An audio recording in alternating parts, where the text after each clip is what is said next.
एहसास के पहले पन्ने में आप सबका दिल से स्वागत है। हाँ, मैं जानता हूँ थोड़ा सा अटपटा सा नाम है कहानी का, एहसास, पर ठीक है। वैसे इस कहानी का हर एक पन्ना एक नई एहसास से भरा हुआ है। कुछ पन्ने अकेलेपन के एहसास देगी, तो कुछ पन्ने रोने की, और कुछ पन्ने दिल खोल के हंसने की। और हाँ, कुछ पन्ने अपने आप से दुनिया को मिलवाएगी और कुछ दुनिया को खुद से। बस थोड़ी सी हंसी, गम और दिल में प्यार भर के मेरे तरफ से छोटा सा दस्ताना। उम्मीद है कि आप सबको बहुत पसंद आएगी। तो फिर चलो चलते हैं अपने नए एहसास के पहले पन्ने में। वैसे कहानी का पहला पन्ना के बारे में मैं थोड़ा सा बता ही देता हूँ। कहानी का पहला पन्ना शुरू होती है एक छोटे से शादी के मंडप से। एक नए नवेली दुल्हन हाथ में कंगन पहने शीशे में बार बार अपने आप को निहारती जा रही थी। अपने दोस्तों को बार बार पूछती थी कि उसको लेने वाली बारात कितनी दूर तक पहुंची। मानो ये तो जैसे बरसों से आज के दिन की इंतजार में ही थी। वैसे मैं बता दूं, दुल्हन का नाम आरती। आरती रघुराम जी और माया देवी की इकलौती बेटी थी। बचपन से माँ बाप बड़े प्यार से अपने बेटी को बड़े किए थे। यूं कहते तो आरती चांदी की चम्मच लिए पैदा हुई थी। रघुराम जी का तो वो दिल का टुकड़ा ही थी। अगर कभी थोड़ी सी परेशानी उनके बेटी पर आ जाती थी तो ये तो मानो पूरे घर को सिर पे उठा लेते थे। अपने बेटी की छोटी मोटी गलती को तो ये अनदेखा ही कर देते थे। आसपास के गांव में उनका बड़ा नाम था। दिखने में तो राजघराने के लोग लगते ही थे। यहाँ तक कि लक्ष्मी माँ का भी उनके धन पे कोई कसर नहीं छोड़ी थी। आसपास के लोग उन्हें साहब कह के पुकारते थे। आज वही रघुराम जी की इकलौती बेटी आरती की शादी थी।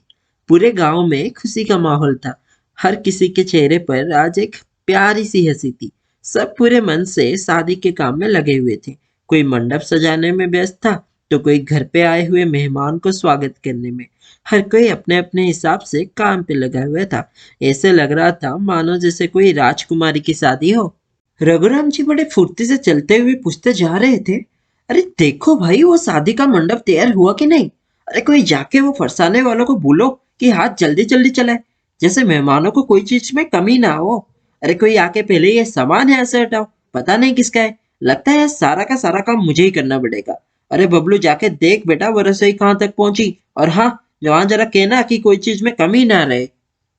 इतने में पीछे से माया देवी यानी रघुराम जी की पत्नी हाथ में पानी का गिलास और दवाई लिए पहुंच जाते हैं और कहने लगते हैं, आज बेटी की शादी में हमको भी कुछ करने दोगे या सबके सबके काम अकेले ही करना है? तो रघुराम जी भी कहने लगे, अरे नहीं, आज मेरी बेटी की शादी है तो काम तो मैं ही करूंगा। वैसे आपका क्या काम है माया जी? तो माया जी भी कहने लगे, बड़ी आशिकी निकल रही है आज। हाँ, शादी के इतने साल के बाद पत्नी को पानी ना पूछने वाले आज माया जी कह के पुकार रहे हैं। फिलहाल तो मेरा काम ये है कि मुझे आपको दवाई खिलानी है। ये लीजिए दवाई। आप रोज रोज भूल जाते हो। पता नहीं कैसे आप भूल जाते हो। हर दिन आपको याद दिलाना पड़ता है। तो रघुराम जी भी हंस के कहने लगे, अब क्या करें, मन भी तो बूढ़ा हो रहा है ना। बेचारा वो भी थक जाता है ये सब याद रखते रखते। अब इस बात पर दोनों हंसने लगे। पर फिर भी अपने हंसी को रोकते हुए रघुराम जी कहने लगे, पर माया पता है, मैं रोज रोज दवाई लेने क्यों भूल जाता हूँ? क्योंकि मुझे मेरे बेटी के हाथ से दवाई लेना अच्छा लगता है। इसीलिए मैं जानबूझकर दवाई लेने वक्त बाहर चला जाता हूँ, ताकि मुझे मेरी बेटी बुला के अपने हाथ से दवाई खिला दे। पर देखो ना, आज से ये सिलसिला भी बंद हो जाएगी। आज के बाद मेरी बेटी अब मेरे हाथ छोड़ के किसी और के हाथ थाम लेगी। उसके लिए आज के बाद मेरे घर का दरवाजा हमेशा खुला तो रहेगा, पर वो आएगी किसी और की अमानत बन के। इतने में ही उनके आंखों में आंसू आ गया। माया जी अपने हाथ से आंसू पोंछते पोंछते कहने लगे, यही तो जिंदगी है ना, जो हर पल एक नई तरह से, एक नई रूप से, एक नई एहसास दे जाती है और कहती है, मैं जिंदगी हूँ, मुझसे भागो मत, बल्कि मुझे जियो। फिर माया जी कहने लगे, जब मैं इस घर में आई थी, विदाई के वक्त सब रोए थे, सिवाय एक शख्स के। वो थे मेरे पापा, जिनके दिल में आंसू का पूरा समंदर तो था, पर आंखों में आंसू के एक बूंद तक भी नहीं था। जो उस दिन मुझे बस देखते ही रह गए थे, क्योंकि उन्हें पता था कि बेटी अपने जिंदगी के नए मोड़ पे खड़ी है, जहां से बेटी को आंखों में आंसू भर के नहीं, चेहरे पे हंसी भर के विदाई दी जाती है। उस दिन उनकी चुप्पी के पीछे के आंसू को मैं देख तो रहा था, पर उस आंखों को आंसू को पोंछ नहीं सका था। और आज शायद वही आंसू आपके आंखों में आया है, जिसको पोंछने का फर्ज मैं निभा रही हूँ। रघुराम जी भी अपने आंसू को पोंछते हुए कहने लगे, हाँ माया, यही तो जिंदगी है। ये कहते हुए दोनों मियाँ बीबी छत के एक कोने पे आ चुके थे। वो जगह शोर शराबा से थोड़ा सा दूर था, तो दोनों पति पत्नी अपने अतीत पन्ने को ढूंढते हुए अपने बीते हुए कल के सुनहरे सोच में खोए हुए थे। रघुराम जी बात की शुरुआत करते हुए कहने लगे, माया, तुम्हें याद है उस दिन जब भगवान की कृपा से हमें एक नन्ही सी जान आने की खबर मिली थी? हम दोनों कितने खुश थे उस दिन। और बापूजी तो मानो उस दिन ही अपने एक पोता या पोती आने की खुशी में पेड़े बांटने शुरू कर दिए थे। अगर आज वो होते ना तो अपने छुटकी की शादी में वो बहुत खुश होते।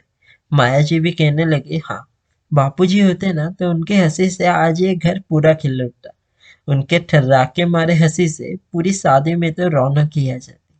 तो रघुराम जी कहने लगे, हाँ माया, पता है, बापूजी मुझे हर रोज कहते थे कि लाखों से बढ़कर बहू मिला है मुझे, जो इस घर को स्वर्ग बना के रखती है, बिल्कुल माँ की तरह। बापूजी तो मुझे कई बार इस बात पे डांट दिए कि मैं कभी तुझे डांटू ना।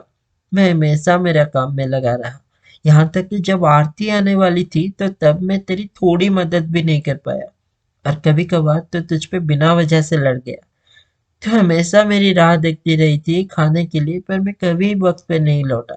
माया, तो घर के लिए इतनी त्याग किए ना, शायद मैं तुझे उतना प्यार नहीं दे पाया। माया जी के आंखों में नमी का चादर आ चुका था। वो भी अपने आप को संभालते हुए कहने लगे, ये क्या बात हुई जी? अपना गलती तो गिना दी, पर उस बात का क्या? जब मैं सो जाती थी तो कौन आधी रात को उठ के मेरे पैर की मालिश कर देता था और कहता था कि मेरी माया कितना काम करती है और खुद का ख्याल रखने के लिए भी वक्त नहीं है इस बेचारे के पास। ये कहते हुए कौन मेरे माथे पे हाथ फेर देता था। रघुराम जी अभी आश्चर्य होकर पूछने लगे, तुझे ये सब मालूम था? मुझे लगता था तू सो गई है। माया जी हल्के से मुस्कुराते हुए कही, नहीं जी, मैं तो तब तक नहीं सोता था जब तक आप सो ना जाओ और मैं आप पे चद्दर ओढ़ ना दूं।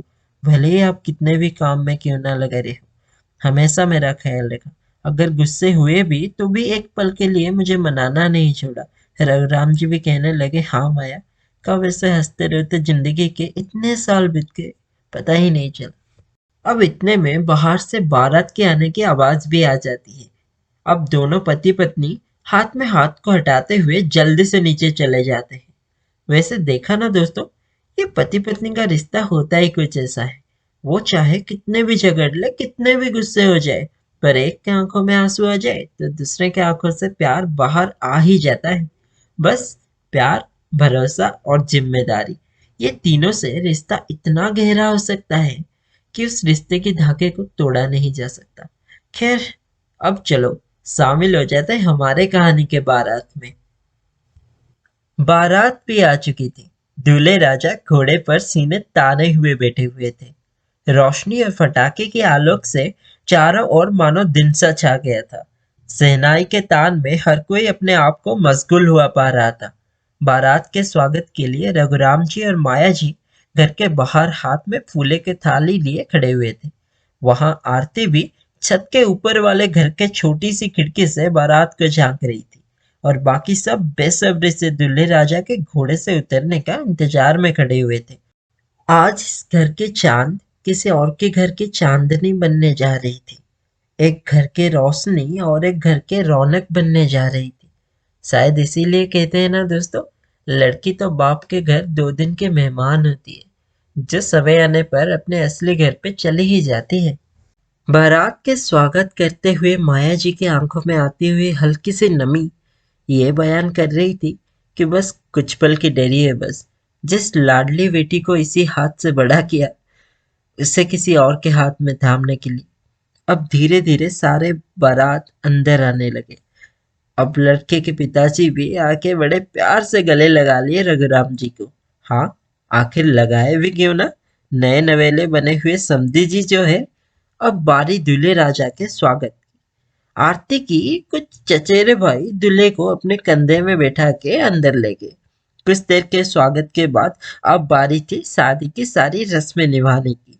तो कुछ समय के बाद दूल्हा और दुल्हन दोनों शादी के मंडप पे बैठ चुके थे। पंडित जी एक के बाद एक रस्में निभाते चले जा रहे थे। सब बड़े प्यार से शादी के पवित्र बंधन के साक्षी बनते जा रहे थे। तब रघुराम जी अपने बेटी को घूंघट में ओढ़ते हुए देख उन्हें वो बचपन का एक किस्सा याद आ गया। जब आरती बचपन में अपने माँ के साड़ी पहन के आ जाती थी और कहने लगती थी, पापा देखो मैं एक दिन ऐसे ही साड़ी पहन के शादी करूंगी। पर बेचारी को तब क्या पता था कि ये शादी कोई गुड्डा गुड्डी का खेल नहीं, बल्कि तो आत्मा का बंधन है। और आज वही बेटी उस बंधन में बंधने जा रही थी। पर पता नहीं कौन कब से इस वक्त रघुराम जी के मोबाइल पर कॉल पे कॉल किए जा रहा था। अनजान नंबर था तो रघुराम जी भी फोन काट ही देते थे, पर वो फोन तो बंद होने का नाम ही नहीं ले रहा था।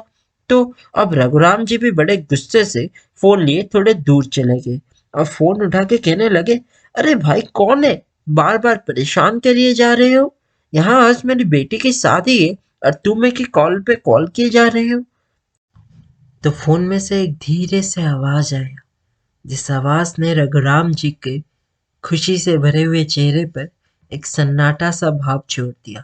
और वो आवाज था कि पापा मैं आरती बोल रही हूँ।